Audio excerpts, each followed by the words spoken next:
Chatbot ద్వారా 7వ దశలో 70 లక్షల విలువైన 330 సెల్ ఫోన్లు స్వాధీనం చేసుకుని బాధితులకు అప్పగించినట్లు ఎస్పీ మణికంఠ చందోల్ తెలిపారు. ఇప్పటివరకు మొత్తం 4.80 కోట్ల విలువ చేసి 2030 సెల్ ఫోన్లు రికవరీ చేసినట్లు వెల్లడించారు. ఎవరైనా సెల్ ఫోన్ పోగొట్టుకుంటే చాట్బాట్ ద్వారా ఫిర్యాదు చేయొచ్చన్నారు. Additional SP Arifulla, crime SI Ramanjalu పాల్గొన్నారు.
ఈరోజు చిత్తూరు జిల్లాలో ఫేజ్ 7th ఫేజ్లో భాగంగా ఇప్పటి వరకు 330 మొబైల్స్ రికవరీ చేయడం జరిగింది. సో ఇవన్నీ కూడా వాటి ఓనర్స్ వేరియస్ ప్లేసెస్లో పోవడం కానీ లేకపోతే థెఫ్ట్ జరగడం కానీ జరిగిన తర్వాత మన చాట్బాట్ ద్వారా వాట్సాప్లో మెసేజ్ పంపి ఫామ్ ఫిల్ చేసిన తర్వాత వాటన్నిటిని కూడా లాస్ట్ ఆల్మోస్ట్ 35 డేస్లో రికవరీ చేసి మీ ముందు పెట్టడం జరిగింది. ఇప్పుడు వాటి ఓనర్స్ ఎవరైతే ఉంటారో వాళ్ళకి మనం ఎటువంటి ఎఫ్ఐఆర్ ఏమీ లేకుండా కూడా ఓనర్స్కి వాళ్ళు జస్ట్ ఐఎంఈఐ నెంబరు నెక్స్ట్ దాని డీటెయిల్స్ ప్రొవైడ్ చేసిన తర్వాత దానికి మనం వాళ్ళకి అందజేయడం జరుగుతుంది. ఇప్పటి వరకు ఇది 7 దశల్లో జరిగింది. టోటల్గా 2030 మొబైల్స్ రికవరీ చేయడం జరిగింది. వీటి వర్త్ టోటల్గా 4 crores వరకు ఉంది. ఈ 2030లో ఇది చివరిగా అంటే లేటెస్ట్ 7th ఫేజ్లో 330 మన మొబైల్స్ రికవరీ చేయడం జరిగింది. ఇది ఫర్దర్గా కంటిన్యూ అవుతుంది. ఇందు మూలంగా చెప్పేది ఏంటంటే ఎవరికైనా సరే మొబైల్ కోల్పోయిన వెంటనే మన చాట్బాట్ మన నెంబర్కి హాయ్ అని మెసేజ్ పంపిస్తే ఒక ఫామ్ వస్తుంది. ఆ గూగుల్ ఫామ్స్లో డీటెయిల్స్ ఫిల్ చేసినట్లయితే మేము వాటిని రెగ్యులర్గా ట్రాక్ చేస్తుంటాం అండ్ వీటన్నిటిని కూడా రికవరీ చేసి వాటి ఒరిజినల్ ఓనర్స్కి రిస్టోర్ చేయడం జరుగుతుంది. Thank you. హాఫ్ డే తర్వాత రిలీజ్ అయి ఉంటారు.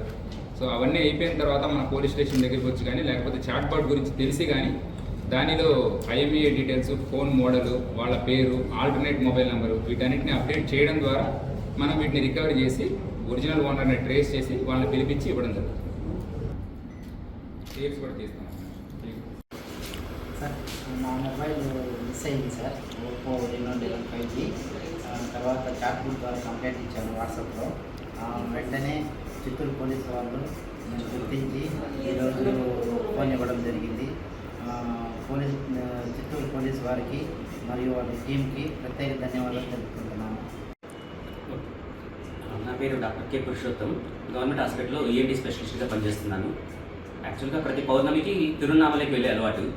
తిరువన్నామలైకి వెళ్ళినప్పుడు అక్కడ పౌర్ణమి రోజు ఫోన్ పోగొట్టుకున్నాను. అక్కడ లోకల్ పోలీస్ స్టేషన్లో కంప్లైంట్ చేశాను కానీ వాళ్ళు పెద్దగా రెస్పాన్స్ ఇవ్వలేదు. మళ్ళీ ఇక్కడికి వచ్చినాక మనకు ఇక్కడ ఫ్రెండ్స్ ద్వారా తెలుసుకుంటే సిఐఆర్ ఫార్మాట్లో ఫిల్ చేసి ఇవ్వండి కంప్లైంట్ అన్నారు. ఇక్కడ వీళ్ళ కంప్లైంట్ చేస్తేనే 4th డే అంతా ఫోన్ చేశారు, మీ ఫోన్ రికవరీ అయింది, మీ ఫోను ధర్మపురిలో దొరికింది ఇట్లా అన్నారు. అంటే ఒక రకమైన ఆశ్చర్యం, ఇదంతా సంభ్రమంగా అనిపించింది. అంటే పోయిన ఫోన్ మళ్ళీ దొరుకుతుందా అనిపించింది. బట్ వీళ్ళ కృషి వల్ల మనకు ఫోన్ దొరికింది. ఇట్లా చాలామంది ఫోన్స్ కూడా మా ఫ్రెండ్స్ అందరూ కూడా వీళ్ళు ట్రేస్ చేశారు. ముఖ్యంగా బాపూజీ టీం వాళ్ళు, రికవరీ టీం వాళ్ళకి ప్రత్యేకంగా ధన్యవాదాలు తెలుపుకోవాలి. ఈ సందర్భంగా చిత్తూరు పోలీసు వారికి ప్రత్యేకంగా ధన్యవాదాలు తెలుపుకుంటున్నాను. నా పేరు డాక్టర్ వర్షితారెడ్డి. నేను ఒక రోజు నార్మల్గా కూరగాయలు కొండమని వెళ్ళి అక్కడి నుంచి వెనక్కి వస్తుండగా కోర్ట్ రూమ్ దగ్గర కింద పడిపోయింది ఫోన్. దాన్ని వెంటనే పోలీస్ స్టేషన్కి వెళ్ళి కంప్లైంట్ చేయగా వాళ్ళు నాకు సిఆర్ పోర్టల్ గురించి చెప్పారు. దానిలోనే పోర్టల్ని ఫిల్ చేయించారు. అండ్ వితిన్ 1 month వాళ్ళు నాకు పోర్టల్ ద్వారా వాళ్ళు కనుక్కొని నాకు నా ఫోన్ దొరికిందని చెప్పారు. ఈరోజు నాకు వాళ్ళు నా ఫోన్ని రిట్రీవ్ చేసి ప్యాక్ ఇచ్చారు.